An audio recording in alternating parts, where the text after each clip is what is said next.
dobra sta prijatelja, vedno le naprej na zelene travnike. Bobby in Pika, ko posije sonce, vesela in smeje, odhitita v gori. Bobby in Pika, dobra sta prijatelja. Mavrica. Na deževen poletni dan sta pikapolonica Pika in polž Bobby slabe volje sedela pod velikim listom.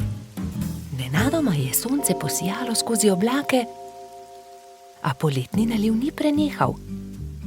Kmalu se je na nebu pojavila čudovita Mavrica. Čudovito je, sta vzkliknila. Bobby se je odločil, da bo splezal na Mavrico ter se zadrsal navzdol po drugi strani. Njegov prvi poskus se ni končal uspešno. Mislim, da moram poskusiti na drugi strani, je rekel Bobby. Bobby, verjemi mi, ne moreš plezati po Mavrici, je rekla Pika navdušenemu polžu. In nato si je Bobby izmislil nov načrt. Uporabil bom lestev. O, Bobby, to se mi res ne zdi dobra zamisel, je rekla Pika zaskrbljeno. Pika je imela prav. Bobby je postal jezen. Pika ga je začela milo rotiti. Pridi, igrajva se kaj drugega. Bobby se še vedno ni predal. Glej, Pika, prepričan sem, da bom lahko skočil na vrh od tukaj. A tudi ta načrt se je izjalovil. Pika je stekla k Bobbyju. Ali si v redu? Ga je vprašala. V redu sem, se je kujal Bobby. Bobby je postal zelo žalosten in Pika je poskusila vse, da bi ga razvedrila. Tukaj je šopek rož zate, je rekla prijazno. Vendar se Bobbyja ni dalo potolažiti. Medtem je dež prenehal in Mavrica je izginila. Vračala sta se proti domu z roko v roki. Pika je še poskušala potolažiti majhnega polža. Nasmehni se, Bobby, pojutrišnjem je tvoj rojstni dan. Prepričana sem, da boš dobil čudovita darila. Pika se je spomnila nečesa odličnega, ko je prišla domov. Za Bobbyja bom naredila mavrični tobogan, si je rekla. In tako se bodo lahko njegove sanje uresničile, saj se bo lahko zadrsal po Mavrici. Trod Baltazar in metuljčica Rozi sta ji pomagala. Tobogan so pobarvali z barvami Mavrice. Zavili so ga v rumen papir in nanj prilepili modro pentljo.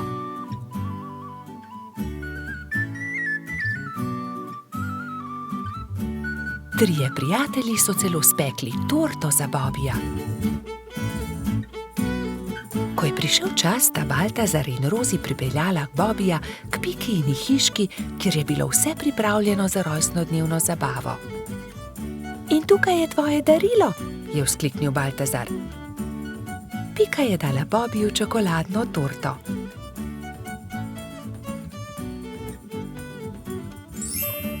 Resnična Mavrica. Mavrični tobogan. Ali lahko preizkusim tobogan? Seveda lahko, je odgovorila Pika. Bobbyju je bil mavrični tobogan zelo všeč. Spet in spet se je spuščal po njem. Rozi in Baltazar sta bila tako vesela, da sta začela poplesovati naokoli. Veš, Pika, je končno rekel Bobby, to je res lepo darilo, hvala ti. Veliko prijateljev je prišlo pozneje na Bobbyjevo rojstnodnevno zabavo. Prišli so kobilica Skokica, koloradski hrošč Edi, kačja pastirka Zefira in celo hrošč Rogač Gašper je prišel.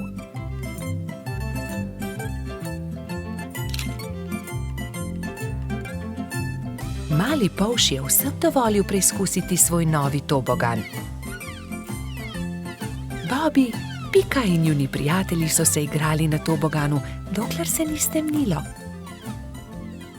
Bobby se je tisti večer odpravil v posteljo zelo vesel. Kakšen lep rojstni dan je bil to, je zadovoljno zavzdihnil. Bobby in Pika, dobra sta prijatelja. Peščeni grad. Nekega toplega poletnega dne so Bibi, Pika, Mehurček in Baltazar oblekli kopalke, vzeli svoje vedro in lopatke ter odšli na peščeni otok zgraditi peščeni grad. Poglejte, ogromna lubenica, je nenadoma vzkliknil Baltazar. Nesimo jo seboj, je prosil Bibi. Ob koncu dneva jo bomo pojedli. Prav, nesimo jo seboj, se je strinjala Pika.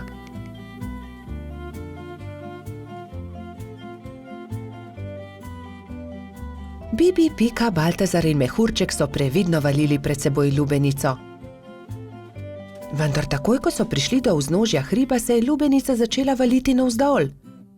Ujemimo jo, ustavimo jo, je prestrašena kričala Pika. Mehurček je skočil na lubenico in poskušal ustaviti valeče se sadje, vendar mu ni uspelo. Noge so mu zdrsnile in padel je na tla. Lubenica pa se je kar kotalila in kotalila naprej. Vsi so tekli za lubenico, kolikor so jih držale noge, vendar je bila lubenica hitrejša. Ko se je lubenica prikotalila do vznožja hriba, je padla na oster kamen in se razletela. Lubenica se je razletela, je bila žalostna Pika. O, lubenica, je žaloval tudi Baltazar. Pa dajte no, zakaj ste žalostni, raje jo pojejmo, je veselo predlagal mali majski hrošč. Štirje prijatelji so se usedli poleg kosov lubenice in so začeli. Hrustali rdeč sladek sadež, vse dokler niso popolnoma napolnili trebuščke. Pohitimo na peščeni otok, saj ne bo ostalo dovolj časa, da zgradimo grad, je nenadoma vzkliknila Pikapolonica. Počakaj, Pika, tudi jaz grem s teboj, je rekel Baltazar. Tudi jaz, je rekel Mehurček. Ampak jaz ne znam leteti, me boste pustili tukaj, je jokaje vprašal Bibi. Že vem, naredimo male ladice iz lupine lubenice, z njimi bomo hitro prispeli do otoka in tudi Bibi lahko gre z nami, je predlagal Trot. Izbrali so 4 lubeničine lupine, eno Bibi, eno Piki, eno Baltazarju in eno Mehurčku. Drog so naredili iz veje in jadro iz lista drevesa. Ko so končali, so zvlekli ladice v vodo in veter jih je takoj odnesel proti peščeni obali. Hura, jadramo, je veselo vzkliknil Bibi.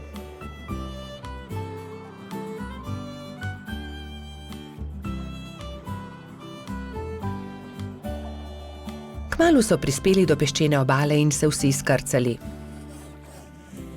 Poglejte, tam prihaja nekdo in tudi vedro ima s seboj. In res je po peščeni obali prihajal nasmejan hrošč. Pika ga je ogovorila. Kdo si ti? Jaz sem Buba, peščeni hrošč, živim tukaj na peščeni obali, zgradil bom en ogromen grad na obali. Zares? Je vprašal Baltazar. Lahko tudi mi gradimo s teboj? Seveda lahko, pojdimo na delo, je rekel Buba.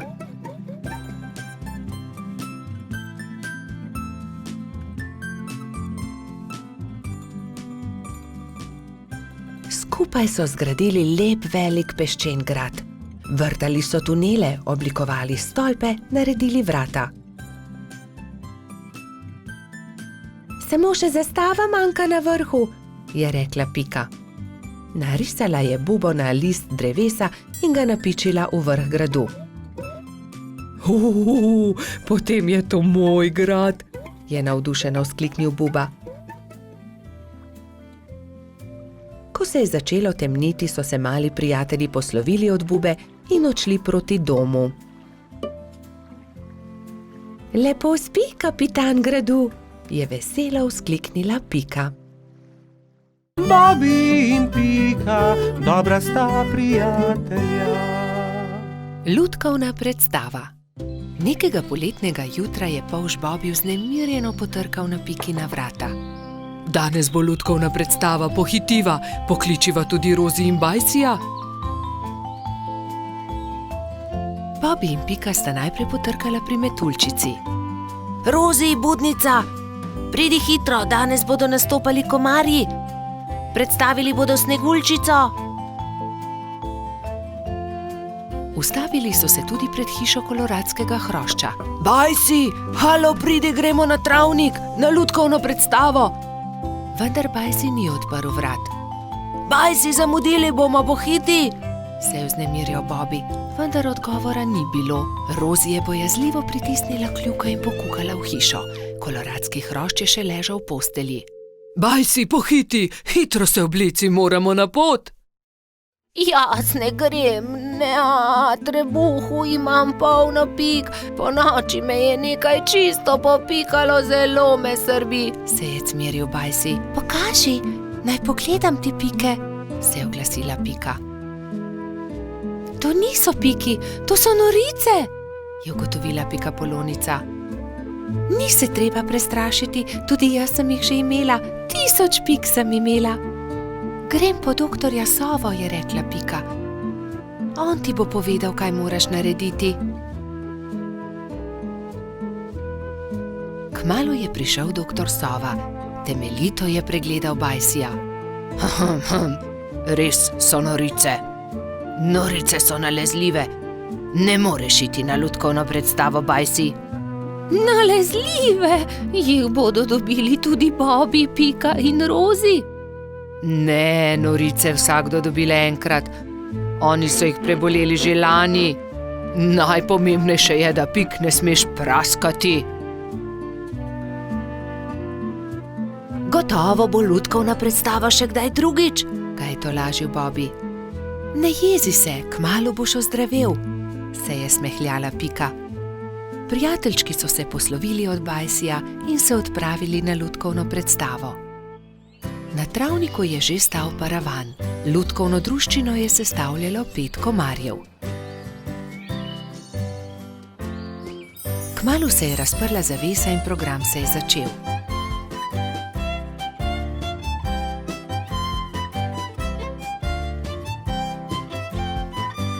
V tišini in pozorno so si ogledali predstavo, na koncu pa so z velikim aplavzom pozdravili lutkarje.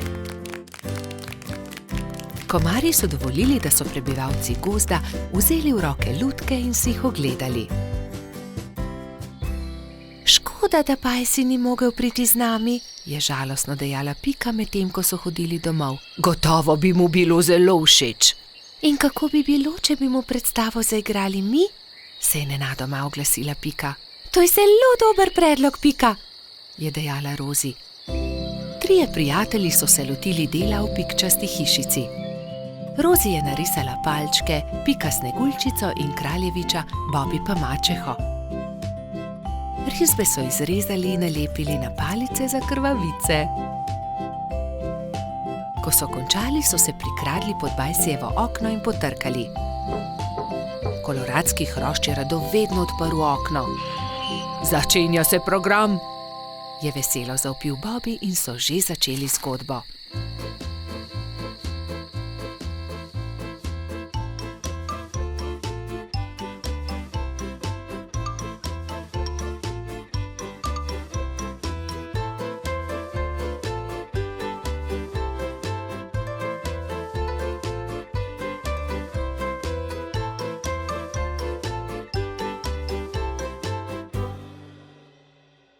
Hvala, je dejal. Zelo dobri prijatelji ste. Čez 10 dni je znova prišel doktor Sova. Do takrat pa so že izginile vse Bajsijeve pike.